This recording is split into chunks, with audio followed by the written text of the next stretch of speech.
growing up, we were told what being a good Desi woman looked like. Quiet, respectful, well-behaved, but not too opinionated. We learned early on that our worth was measured with how much we could sacrifice, our time, our dreams, our voices.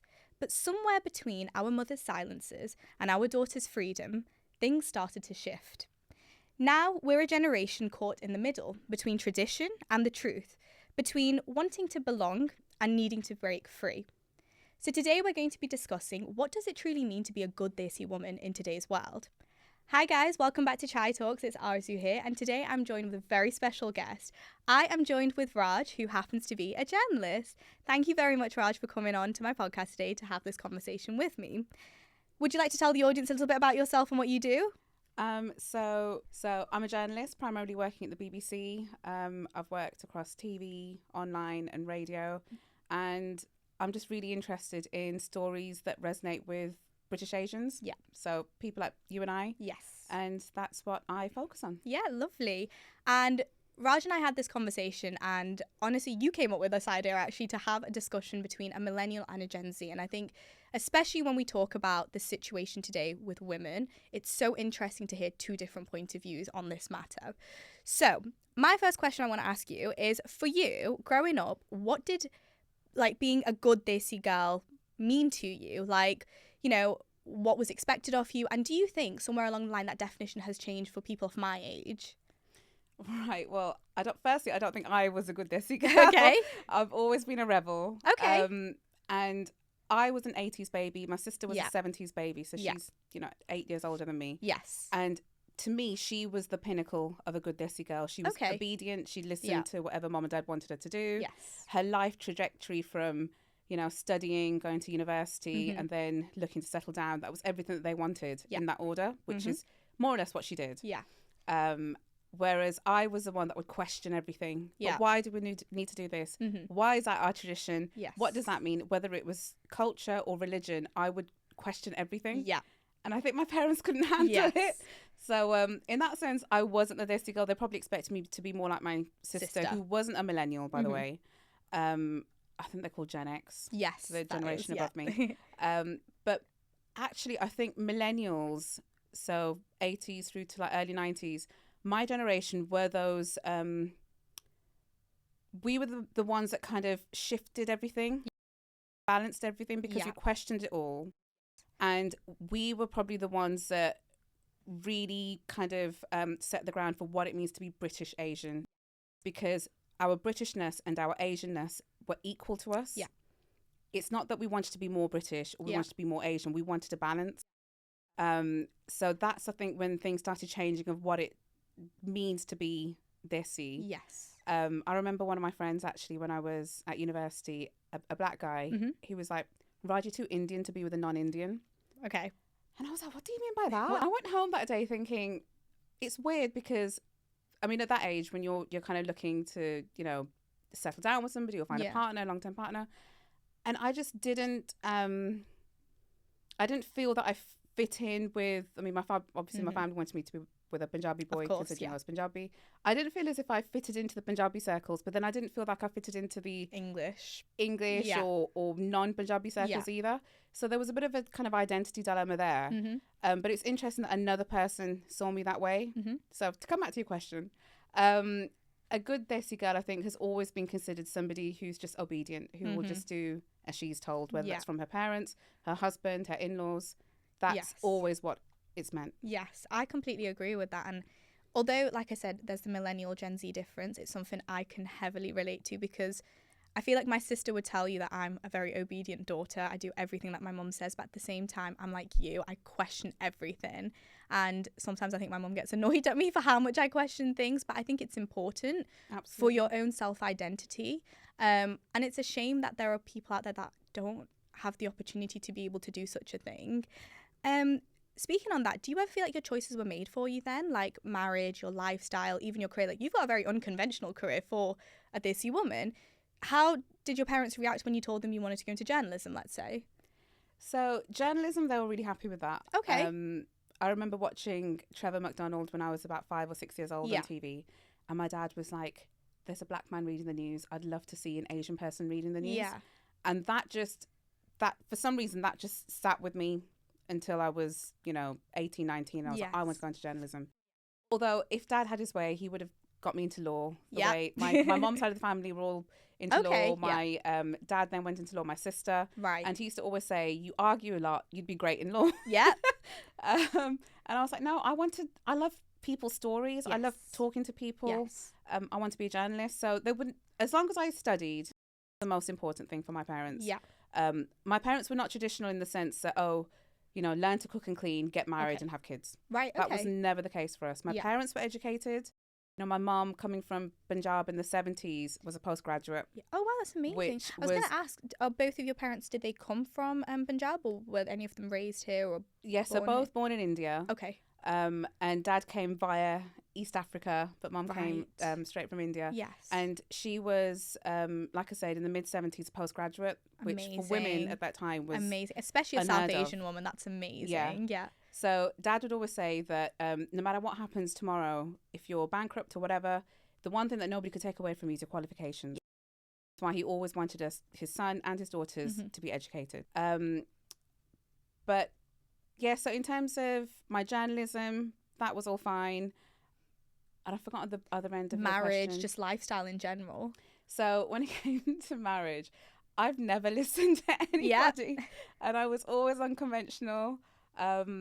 I don't mind this going out because everybody who knows me knows that my marriage caused issues in my family. So I chose my husband. Yes. Defying what my family would have preferred. Right. Purely because of the whole caste thing. So he's a different caste to me. Right. Okay. Still Sikh. Yes. But he's a different caste. I can heavily relate to that as a Pakistani girl. Trust me, I hear it all the time. Yeah. And it's really sad that that's still the case. Yeah. I mean, it's 2025 and some families still believe in that. Yeah. But I have always, whether it's been my education, my career, who I married, I always wanted my choices to be mine, even if they were wrong. Only I am then to blame. Exactly. Yeah. And I think everybody should have that liberty that if you're going to make mistakes, you can't then blame anybody else. Exactly. And it's your life at the end of the day. Yeah. Your life should all be about your choices, not anybody else's. Your parents, your siblings, whoever, they have the chance to live their life the way they want to. Yeah. Nobody should be able to dictate to you. Yeah. Guide and support, yes. 100%. But do not dictate. I feel like sometimes they want to live vicariously through you. And that's the problem. And that's why I wanted to know whether your parents were immigrants or not. Because especially, I've noticed with immigrant parents, especially if they're not educated or such, they have this crazy standard for their own children, and they have these really high expectations that they want their kids to live by. And I get it, they want the best for their kids. It all comes from a place of love as well. Literally. But sometimes I'm like, whilst you're doing that, I don't think you realise you're pushing them away from you. Yeah. And that's it's upsetting because, like you said, it genuinely comes from a good place. They just want the best for their children. They don't want their kids to suffer the way that they suffered when they first came to this country. But I'm like, you need to let them live as well, and if you don't let them do something, they'll end up doing it either way. So you'd rather give them the permission or allow them to do something, give them some freedom, rather than them doing something behind your back. You've just reminded me of I remember hearing this dialogue in a film actually randomly, but I'll say it in English. Yeah. Is it a Bollywood or a Punjabi? Bollywood film, and it was about holding on to something or trying to control somebody. Yes. It's like having sand in your hand. Yeah. The tighter you try to hold it, the more sand will flow through your fingers. Exactly. It's the same with anybody that you love. The more you try to dictate or control them or tell them what to do, the more you're going to lose grip of them. Exactly. And that's what my mum's always said to me and my sister is, you can't have someone closing your mutti, basically, in your fist. So do you think, looking at the different generations here, do you think it's easier or harder when it comes time to cultural pressure and our generation? Although we've got more freedom, I feel like we also have more public judgment. What do you think? So I do think your generation has it easier in the sense that your parents are probably more relaxed. Yeah. I mean, I am more or less your mum's age. My generation who had kids when they were younger. Yes. And because they've been through a lot, so I think they're a bit more relaxed with their own children. Mm-hmm. Where I almost pity your generation is that you have social media. Yes. All the judgment comes from social media, and it creates these expectations and judgment in people's minds, whether they agree with it or not. Social media just makes you think in a certain way, because people are only projecting a certain life, a certain side of their life on there. Yeah. I've been guilty of that. Same. You know, when my life was absolutely rock bottom, I'd be putting these amazing pictures up, and people are, oh God, you know, Raj is traveling and Raj is having the best time. She's always going out. She's always eating out. But inside, I was broken. So in a sense, it's almost a bit of it is human nature, because, you know, we don't like to open up and we don't like to talk about things that are difficult. But social media has really pushed that, you know, almost competitive streak in us all.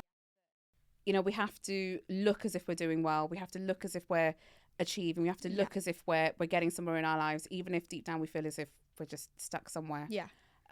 So I think that's probably the toughest thing that your generation has, because remember, my generation, because you've seen it, like social media coming to a rise. It's crazy when you think about it, but those born in the 80s, we've lived through 4 decades, 2 centuries, been in a time before smartphones, before social media, and we've seen all the change happen right before you. The CDs to DVDs to, you know, everything. And your generation largely has just been raised on social media. Which it's sad, and I almost blame my generation for that, because a lot of us were the creators of all of this technology. But yeah, I mean, I really wonder, you know, in 10, 15 years time, what it's going to be like. What it's going to be like, who's going to be sitting on this couch, what their experiences will be like. Yeah, because I was asking my mum these questions on the train before I came in. My mum basically said the same thing as you, where she thinks we have it easier. And I think in terms of cultural pressure, where before you guys probably had 10 people picking on things about you, I think when I put one picture or one video on the internet, I have thousands. And I think that makes it harder for us, for sure. But also it's interesting because it depends on whose opinion matters. Exactly. So growing up, I would have had judgment from, you know, the aunties in the Gurdwara saying, you know, she's knocking on 13, she's not married yet. And that mattered because these were women who'd seen me grow up. These were women who knew my family. You know, I was raised with their kids. And so it felt like their opinion mattered, and it shouldn't have, but it still hurt. Now, with this social media era, they're complete strangers. You've never seen them. You don't know them. They're on the other side of the world. And for some reason, their comment matters to you. And that is not right. We shouldn't be that sensitive. Yes, I agree. I know it's easier said than done. No, honestly, because even with my social media, I've gotten to I find it hilarious now. Like, give me all the hate, because once again, when I first started doing TikTok, it mattered a lot to me. I was like, oh my God, I need to be like correct and everyone needs to be happy with me. And now I'm like, you don't know me. Like, these people don't even know my name on the internet, you know? I go by ChaiiTalks. Like, I'm not asked. Like, so long as my mum, my family and my close friends are okay with me, that's all that matters. Let's face it, it's going to be a Hamza or a Harinder or a Hari, you know, sitting there. He doesn't have a life, probably doesn't get out much, probably doesn't even catch much sun because he's just a keyboard warrior. He doesn't have a life, or she doesn't have a life, and they're just judging you because they're projecting their insecurities. That's what it is. And actually, even the aunties at the Gurdwara are probably like that. Maybe they're just jealous because when they were younger, they were forced to have this arranged or even forced marriage. And now they're seeing girls who are deciding when they get married or who they get married to. So maybe they're projecting as well. But ultimately, it all comes down to one thing. Don't let others get into your head. Don't be self-sensitive, and don't give them that power. Exactly. That's the other thing, is I think people give them the leverage to be able to do that. Exactly. So how do you think Desi families have rebranded control as care? Like, when they say, we just want what's best for you. Do you think it is actually them controlling you, or? I think it's, like I said before, it comes from a place of love. And before, where it would have been a lot more strict, literally in the sense that you're not leaving the house, or you're not going somewhere if I don't approve of it, or almost like that physical control. And in extreme cases, you know, abuse. Now it's more emotional, and I think Asians have always been the absolute stars when it comes to emotional blackmail. So now it could be more kind of passive aggressive. Chalo, you know, Tika, if that's what you want to do, it's your choice. Like, it could be in the tone, it could be in the wording, but it's almost like, I've given up, and you know, if you want to do that, then that's your choice. But really, I mean, it's easy for me to say because I'm not a parent. But I am an aunt, and you know, I live with my nephews, and is I almost feel as if I parent them half the time. You have to, rather than telling them it's this way or that way, give them choices. If you do this, this might happen. If you do that, that might happen. It's up to you. And that way, they won't resent you and they won't rebel you. Yeah. I mean, they do show attitude because that's the alpha generation for Yeah. you. But then you feel like that as a parent, as a guardian, you've done your job and you're still maintaining that relationship with them, because I don't want them to feel that they can't then come to me if they have an issue or a problem, or maybe they went against me and they regret it and now they need to talk about it. Yes. So I'll always leave the doors open. You know, you can come to your pool and talk about anything. It's fine. Yeah, because growing up, definitely in my household, I think I've been a blessing and a curse for my sister, in the sense where I've definitely done like all the good daughter stuff. I was head girl, I've got 2 degrees, like all that stuff. But at the same time, I've definitely like been different in the sense where I've pushed stereotypes and like taboo, like had taboo conversations and such at home as well. And especially with my mum, like sometimes when I think about it, she's definitely been like, you know, I just want what's best for you. And I completely understand it comes from a good place. But then I look back at like my teenage years and I feel like I was just such a good girl. Like I didn't do anything fun, you know. I didn't even go to a school party, let's say. Whereas sometimes, like with my sister, I do say this to my mum a lot. Sometimes you need to let them make mistakes, because they can only learn from their own mistakes, you know. But remember, and you need to be there to guide them, is the way that I see them. And like you said, just have that open door for them. But even your mom, yes, you need to let her make mistakes. Yeah. There'll be certain things that she would have let you do that she won't let your sister do, or vice versa. Like your mom's constantly learning. Every parent is constantly learning. There's no, you know, handbook out there that this is the best way to parent. Yeah. And especially I think when it comes to British Asian parents, those who are maybe born and raised here, have their own kind of identity crises, if you like. And then maybe subconsciously they're passing that on to their kids. For sure. And, you know, they're like, well, a lot of the time it was grandparents that raised us. I remember when, you know, my parents had a business. We didn't spend much time with them. It was my grandparents who were at home. We learned Punjabi from them. We learned a lot about the culture from them. Now when it comes to my nieces and nephews, they can't speak the language. Really? Oh, because my dad's generation all speak in English to them. And, you know, how much they know about the faith or the culture is all dependent on, you know, people my age. And we don't do as much with them as, say, our parents did, because for our parents at that time, they going to the Gurdwara or mandir or mosque or any place of worship, or going to friends or relatives' houses, that was your connection to your culture. And your community. Yeah, going to watch a Hindi film, going to a mela, all of that was connection to our culture. That's the closest thing you're going to get to going to India, Pakistan, Bangladesh. Whereas now it's like, oh, you know, we've got the weekend free. Should we go for a staycation? Or should we go out for a meal? Whereas my dad would be like, gosh, all you guys do is go out for a meal. You know, you don't save your money, you know, akal nahi hegi kind of thing. Whereas they would just go to a relative's house and there'd be that family bonding, and you're saving money and you're socializing. So yeah, it's interesting how these 4 generations, if I go from my dad, mine, yours, and then even younger, how that understanding of our culture is changing, the understanding of our language, which actually is the biggest mirror into any culture, because if you don't understand your language, you're not going to get the culture. I think my sister and I are the only ones in terms of all of our cousins in our generation that can actually speak Urdu and Hindi and a bit of Punjabi, but the rest of them, their parents, like even their parents that came from Pakistan, they only talk to their kids in English. And my mum has always made it clear, like, you guys have to learn your language, you know, and I love it. I find wild. So a lot of, and I hate saying Gen Z because, hey, we're British, we're not Americans. Gen Zers. A lot of Gen Z will watch Hindi films or Pakistani dramas or Punjabi films, listen to the songs, but not understand what's being said. Literally. Speaking of what you said about like your nieces and nephews being rebellious, do you think today women in their 20s are being rebellious, or do you think we're trying to redefine what respect and independence means to us? I don't think you're rebellious. I actually wrote a blog about this a few years ago about the generation above me, so the women who are now in their 50s.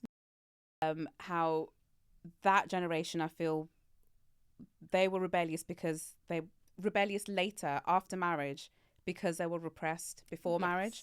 So that's a generation who would have had to have arranged marriages, didn't necessarily know their husbands beforehand, maybe didn't even go to uni, and then once they've become parents, settle down, then they think, well, actually, I want to have a career then going back to uni later in life, maybe started the clubbing scene, all of that. That to me is rebellion. Yeah. But also a sense of freedom, like they're finally able to do whatever they want to do, because they were the generation where the parents would say, you can't do it now, you could do it after marriage. Yes. Yeah.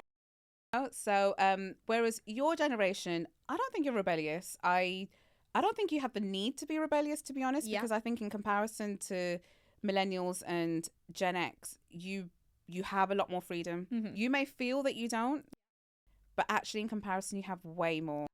And like if I look at marriage, for example, my sister's generation, the expectation was college, maybe university, get married, have kids, and career is a byproduct, whether you have it or not. More job than career. Yeah. My generation, we were like, no, we want a career. So it was like, okay, fine, get your degree, start a career, and then settle down. Yeah. Mid to late 20s. So the bar kept pushing further and further. Your generation, I feel like the parents are happy for you to be dating for longer or being engaged for longer, 2, 3, 4 years, which is kind of unheard of when I was in my 20s. And so that marriage bar is kind of later and later. So there is more freedom for you to pick and choose when you get married or when you start your career, if you start your career. In fact, the last time we did a radio discussion was when I had millennials and yourself on as well, Gen Zers, as I like to say. And I found it very interesting that your generation is actually turning more into that kind of traditional gender space. Yeah, I was very surprised on that discussion myself. Where younger people, men and women, like men wanted, for some reason, young men want to be that kind of breadwinner role again, that provider. Yeah. And women wanted to be that housewife kind of, homemaker role, which as somebody who's always rebelled and like my whole generation fought for what's now in some circles being misunderstood as what feminism is. Feminism is just about having equal rights. Exactly. It's not about being the same as a man. It's about having equal rights. Yeah. But I feel as if maybe the next generation is kind of going back to what my parents would have wanted. Yeah. You know what? That's actually such a good point, because I've noticed it myself, even with my own inner group of friends. Might not even be Desi women, just women in general. And it's so interesting to see, like, especially like your generation, you fought for the things that we have today. And we're like, we don't actually want that anymore. Yeah. We want what your parents had. And I think that comes from, like, in a way, the pleasure of having that freedom of options, which you guys didn't have. Yeah. Why do you still think marriage is treated as a milestone for women but not for men? Because I feel like no matter what generation we're going to be in, as a woman today, like, oh my goodness, the amount of like times aunties will call my mum and they'll say, so when she get married? And I'm like, oh my God, just let me live, I feel like I've not achieved anything until I'm married, basically. Do you agree with that, or? So, number one thing, universal biological clock. That's what it boils down to, I think. And I think it's across the board. It's not just an Asian thing. Maybe because we're still closer knit as a community that, an auntie will feel the liberty to be able to pick up the phone and question your mom. But others, no matter what their ethnicity or background, they'll probably think it that, she's in her mid-30s. When is she going to get married? When is she going to have kids? Yeah. And secondly, which is quite specific, I think, to Asians, it's almost a form of controlling a woman. Okay. Because if you think about marriage, you go from being your parent's daughter to your husband's wife, and then eventually your child's parent, child's mom. Role is forever changing. Your responsibilities forever adding up. Whereas a woman who is independent and who decides that she doesn't need to get married and she doesn't want to have kids through choice, she is earning enough, she's got her own place, she doesn't need a man to provide anything for her. And actually, if we wanted children, there's a sperm bank. Exactly. So I think it terrifies society that women can be absolutely independent. Yes. We don't actually need men. And it's terrifying for men because it kind of makes them redundant. But it's also terrifying for a lot of women who I personally believe actually push the patriarchy. I think when it comes to misogyny and patriarchy in the Asian community anyway, it's those mothers-in-law, a lot of the in-laws basically, who actually push that onto a woman. speaking from personal experience as well, it was never the men in the in-laws family, or even in my own family, actually, it was always women that were like, oh, but if you do this, you know, if you leave him, if the marriage is difficult, if you leave him, your life will be difficult. A woman's life is hard. Yeah. Why isn't the man's life hard after a divorce? Exactly. Why is it always on the woman? Yeah. So it's almost done as a control mechanism. Yeah. Because otherwise these women will just be free like birds and just do whatever they want. And what will we do with our men? Literally. And I am seeing that as well, actually. I think that a lot of men kind of feel emasculated in that women don't need them anymore. I think my generation is probably the first where we prove to men that we don't need you to be our provider. You don't necessarily have to, you know, be paying the bills and putting food on the table, because I can do that as well. Exactly. And in fact, in this cost of living crisis, we both need to be doing that. Yep. But when I come home from work and you come home from work, it shouldn't just be me in the kitchen cooking. Yeah. You can come and help me, or you can cook some days. Yeah. Or actually, what I really need from you is emotional support. So what a woman has been doing for her man for generations and generations, whereas, you know, being the homemaker and the provider and that emotional support to a man, when are we going to get that back from men? And I think that's probably why we're seeing a lot more separations and divorces later as well. And women in their 40s, 50s are deciding, you know what, I'm not done for this. I'd rather be alone. Yeah. I'm having to take care of myself and him and the kids. Yeah. Just get rid of him. Yeah.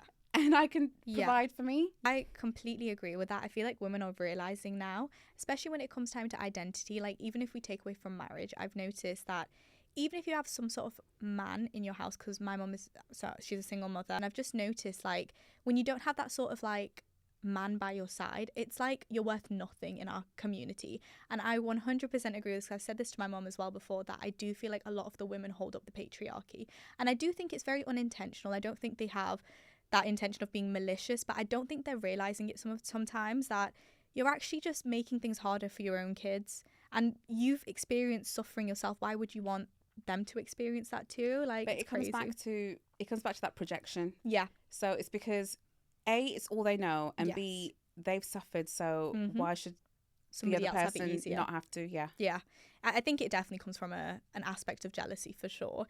So social media today has definitely made South Asian women look, you know, more visible than ever. Do you think it's harder? Authenticity is harder then? It makes authenticity harder? There's so many buzzwords nowadays, and I sometimes wonder, what does authenticity even mean? To be completely honest with you, I think when it comes to social media, you can never be 100% authentic. Oh, yeah, for sure. Like this podcast, for example, you're going to cut out the bloopers or the coughs and the ums and ahs. So is that authentic? You know, like, authenticity should come from within. And as long as you feel comfortable and you don't feel judged and you don't feel that you're acting a certain way because you're trying to please somebody, that's your authenticity. But I think generally with this age of social media, it's made authenticity a lot harder, because I do it myself. Like, I could be watching somebody, a podcast or whatever, you know, you see the clips as you're scrolling through your feed, and I'm like, oh, he's just making that up, or she's just saying that for clickbait. So now I really question what authenticity is, because everybody's out there to make a buck or to you know, increase their reach, get more followers.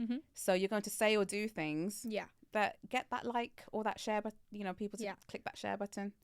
Do you think we need to be more authentic on social media? Because then the conversation comes, well, when people are authentic on social media and they share their problems or they come onto social media crying, then you're just met with like a barrage of like hate instead. So okay, so one thing that and I'm probably going to get hate for this, but I find it so cringe when I see people crying on social media. Like, how could you? I mean, I'm not a crier. Okay. This is actually an issue. This is actually an issue. I was talking about this with friends last night at dinner. I was like, guys, I literally can't cry, and my family doesn't know how to cope with it. And one of them was like, but what about when you watch films like Kabhi Khushi Kabhie Gham? Don't you cry? And I'm like, no, I don't. Yeah, exactly. So I'm just stone inside. I just don't cry, unfortunately. Maybe it's my coping mechanism. But if you're crying and then you suddenly put this phone up in front of you to record yourself, how is that authentic? How is that authentic? Because you're consciously thinking about you're upset and you're crying here, but here you're thinking about, oh, this will be great if my followers can see this. Yeah. No, that's not authenticity. However, to your point about, you know, should we be more authentic on social media and more honest? Absolutely. I have in the past written a blog about when I was suicidal. This is when I was in my mid-20s, actually, around your age, and my mum was really ill. I had to take a career break to take care of her. I became a carer, and I just saw all my friends, my peers around me, you know, moving further in their careers or settling down or even having kids. They were doing everything that I wanted to do at that age. And I just felt like my life is just against a wall. I was between the wall and a rock and a hard place. And I wrote about suicide then, and I had so many people messaging me saying, thank you so much for being so honest. Because I felt like, yes, you see, you know, the great stuff that happens in my life on social media, but life isn't all ha ha he he. Exactly. To quote Mira Stiles' amazing book. You know, we all go through difficult times, and it's okay to feel crap sometimes. Just be honest about it. There are days, even now, like there's stuff going on in my life where to the world they think, oh, Vash looks so happy and, you know, she's doing so well. There are days when I just don't want to get out of bed. Even now. And it's not something that I like to talk about to everybody, because not everybody can hack that. You know, when people say, oh, hi, how are you? It's they don't actually care. That's so true. They don't honestly. want you to literally go into, you know what, I'm feeling terrible today, or I'm really struggling with X, Y, or Z. Like, it's just a formality. I was thinking about it the other day, and I was like, every time someone's asked me, you all right, you good, or whatever, I've always responded with, I'm okay, I'm all right. Like, I'm not going to sit there and go, no, I've just had the worst day ever. Like, unless I you feel trust depressed. that person. Like, and we should all, you know, hopefully have that friend, that confidant that we could open up to. But it is important to be as open as you can be, just for the sake of mental health. It's for your sanity. It's almost it's therapeutic. I mean, I find it therapeutic when I write these blogs and I'm really honest about how I'm feeling. But also, you could be helping somebody else. They may then realise that actually I'm not alone. There are other people who are feeling this way. So yeah, absolutely be as honest as you can. You know what you should say to the haters? Screw you. They're going to hate energy. Anyways, Do not give them energy. That's what they want. They want you to respond. They want you to block them or comment on them. Let them see you flourish. And actually, their clicks are helping you. Exactly. I always say that you're just boosting the algorithm. Like, thank you so much for it. So this kind of goes back to the panel that you had hosted yesterday as well. Feel free to discuss a little bit about that too. About being too Western or too Desi. Have you ever struggled with that yourself? Because I know I definitely have, because especially with my mum, because my mum is an immigrant. I have definitely struggled a lot because I've been brought up in a very white area as well. Is that something you've struggled a lot with? Because you're from... I'm from Birmingham. Is it down south? I don't know where it was. My geography's so bad. I was like, is that south or... So I'm from the Midlands. Birmingham, born and raised. I've lived in London for about 10 years. And I've been so blessed from all of my schooling up to university. I've always been around a very multicultural group of people. My friends have always been of different faiths, of different races, ethnicities. And I think it's because I've been raised in a, you know, multicultural city like Birmingham, and then worked in a place like London. So thankfully I haven't experienced that. Having said that, I have then gone and worked in workplaces which are not very diverse, and I have then been very conscious of the fact that I'm the only brown face in the room.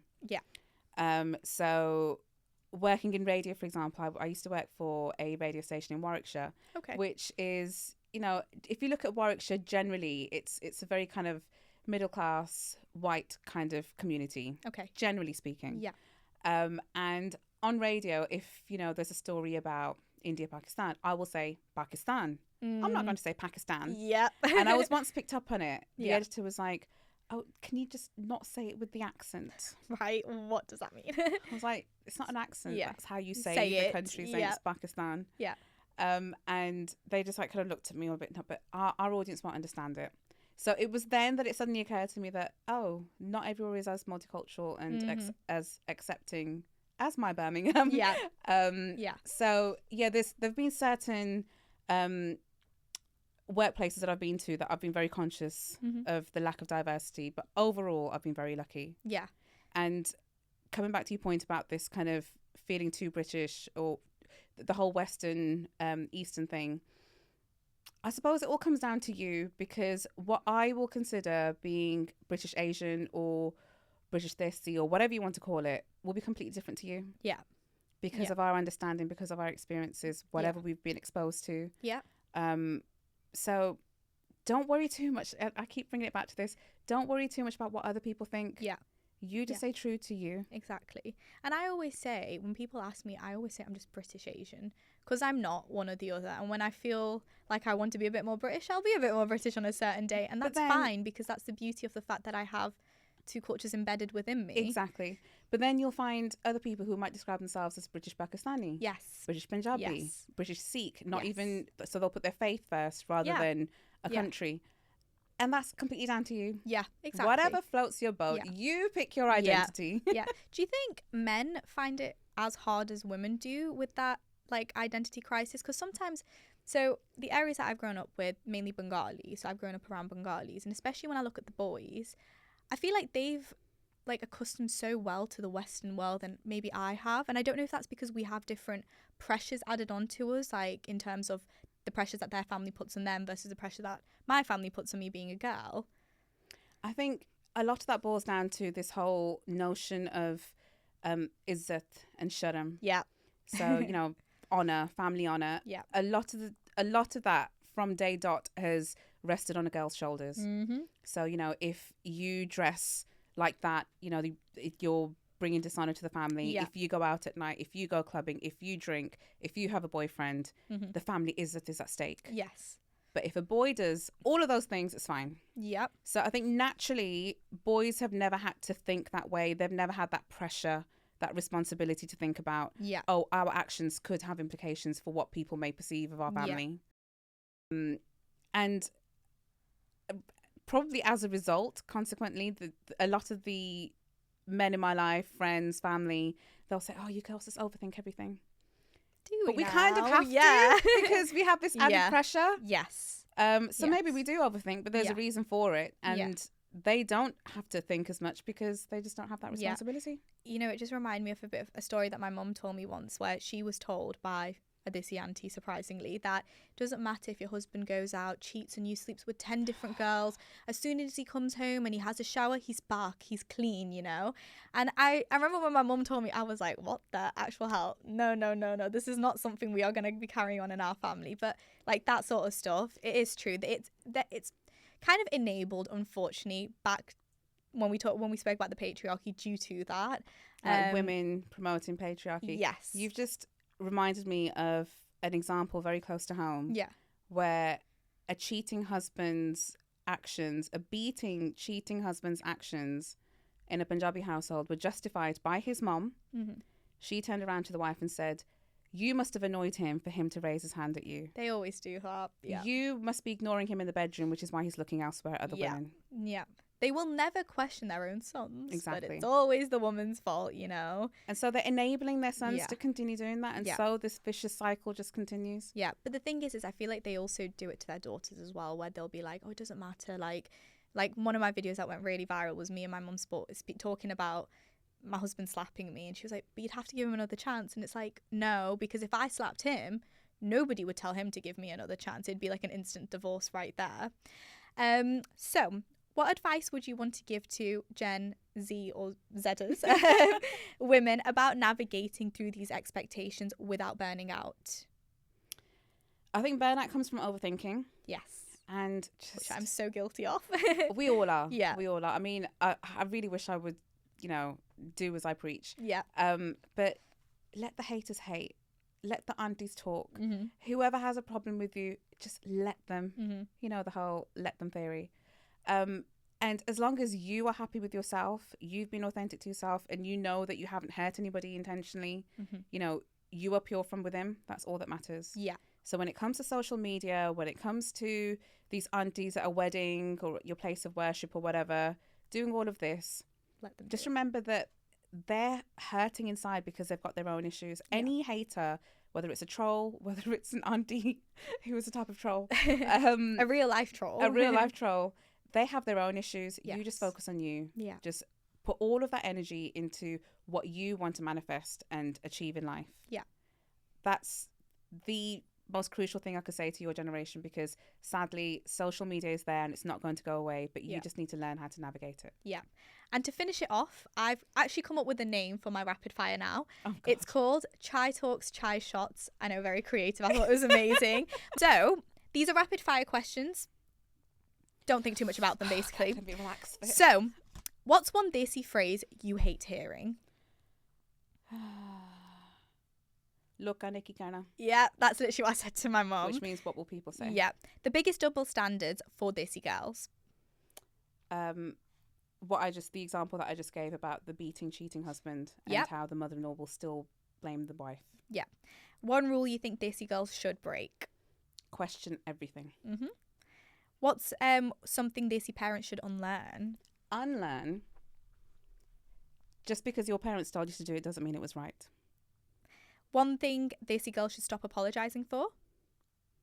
Being themselves. If Izzat was a person, what would you say to him or her? I'd slap them. Yes, an extra one from me. What is the most cringe thing an auntie has ever said to you? I was 32 years old at the time, unmarried. I had just lost my mum, and she called me over and said, please talk to my daughters because they're refusing rishte, and explain to them that if they carry on like this, they'll end up like you. She said that to your face? To my face. Can I ask how you responded? I was very upset, and I just looked at them and I said, do what you want. That's probably the best way. Lead your life as you want. Do what you want. That's crazy. And finally, one word that sums up Desi womanhood in 2025, or a phrase.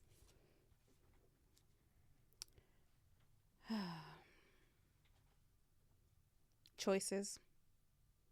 That's the only word that's coming to mind right now. We have the freedom to be authentic, to choose for ourselves, make mistakes proudly, and wear them as a badge of honor. Yeah. Because thank you. Yeah. Nobody can take that away from you. It's your life. Live it your way. Yeah. Thank you so much for coming on and having this discussion with me. I feel like we definitely are, both of us are like the generations that are definitely rewriting what a woman in the Desi community looks like today. And I appreciate you so much for taking your time out and having this conversation with me. If you guys enjoyed this episode, please don't forget to hit like, comment, share and subscribe if you're watching it on YouTube. And if you're listening to it on Spotify or Apple Podcasts or Google Podcasts, follow me, and please don't forget to leave a 5-star rating. Raj's socials will be in the description box below. And I can't wait to see you all in my next episode. Thank you so much, everyone.